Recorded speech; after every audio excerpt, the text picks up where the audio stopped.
everyone, so I am here with a foundation review for you today, and we are talking about the Maybelline Fit Me Matte and Poreless foundation, which has had a lot of hype online in recent months. A lot of the American YouTubers and bloggers have been talking about it way before we got it in the UK, so I've been dying to try it for ages, and spoiler alert, I'm not wowed in the same way other people are, but I'm going to read to you the claims on the back of the foundation, and then I'm going to tell you the price and everything like that, and then get into my review.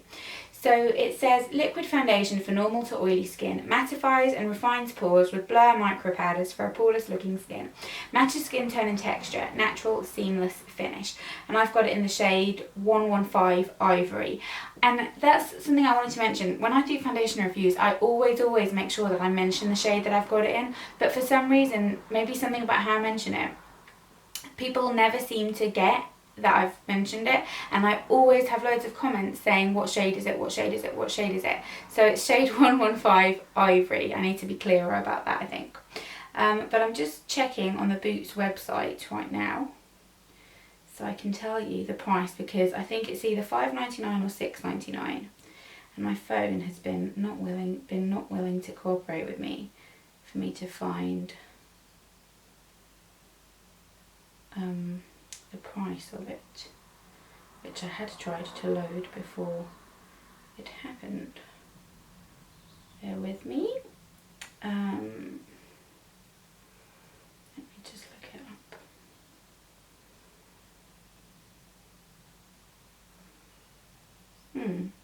I can't seem to find it on the Boots website, but don't worry, I'll link it down below on either the Boots or the Superdrug website. But I paid $5.99 for it, but I think that was on special offer. I want to say that it's $6.99. But that's what Maybelline claims that it does. The packaging looks like that. I do think the packaging looks very much like the MAC waterproof foundation packaging, which I always think is a great idea in theory, because you think it's great for travel, but it's a bit annoying because the texture of the foundation is very liquid. It's very runny, so it does kind of come out of the it comes out of the nozzle like very easily, and it ends up being a bit messy, especially if you are travelling, because it gets kind of tilted upside down and things. So that's kind of how I feel about the packaging. But do I think that it mattifies and refines pores? Refines pores, I do actually think it does a pretty good job at this.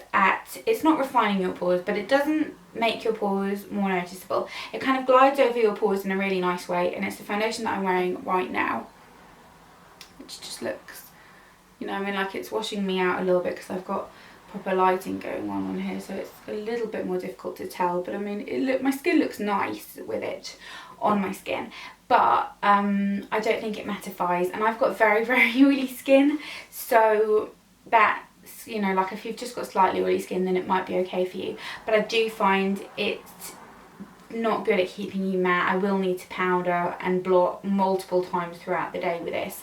And the other thing that I was quite surprised at was the coverage. The coverage isn't exactly what I was expecting. It's quite a sheer coverage. It's slightly buildable, but I don't think you could describe it as anything more than medium, even once you've built it up. I don't think it's got much coverage, which I know, thinking about it, most Maybelline foundations, bar like, you know, the Dream Matte Velvet, or the, not Matte Velvet one, the Mousse one, most of their foundations do tend to be on the lighter coverage side, which is fine, it's nice, but for some reason, I don't know, this just wasn't what I was expecting it to be.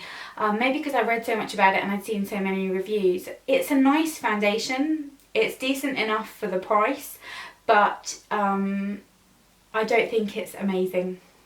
It's one that I'll still reach for. I'll still use it, but if I want something that's going to kind of stay in place, give me like a really good skin day, and be not too difficult to blot, like I won't have to keep going in to blot it, I don't think I would reach for this one. It's, the other thing is the tones of the colours.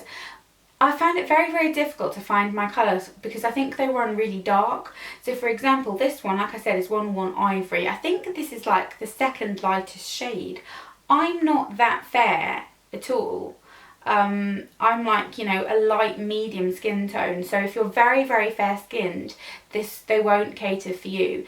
And I read lots of reviews where people said that they were nice and yellow toned, which I do tend to find Maybelline foundations are good at doing that, but I found these to be a little bit more orange toned and kind of a little bit more sandy in tone, if that makes sense, rather than being yellow. So for example,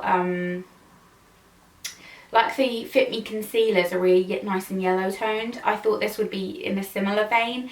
It's not. It's a little bit more sandy coloured, but on the orange side rather than the yellow side, if that makes sense. There's a fair enough amount of colours, and they do make darker colours than a lot of the drugstore brands, which is great.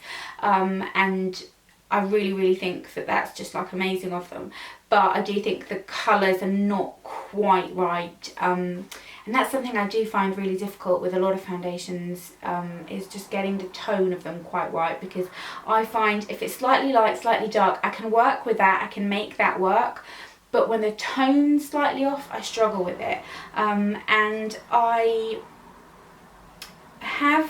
have been using it for kind of 2 weeks straight every day, and I've applied it in different ways. I do find the Real Techniques buffing brush is the easiest way to apply it, and I do like that the coverage, for example, like I like to have not much coverage on my nose because I've got a few freckles on my nose and I like for them to show. I think it looks quite cute, but in terms of like my chin, for example, I don't have like any blemishes or anything on my chin that I like to cover, but I just don't like kind of for it to look, I don't know, I just like it to look very even, and you have to really build it up with this. But it is a very runny texture. It feels nice on the skin. It's not greasy feeling. You do have to be careful, I've noticed, what moisturiser you put on underneath it. You do need something that's very matte, otherwise it like even more just slips off.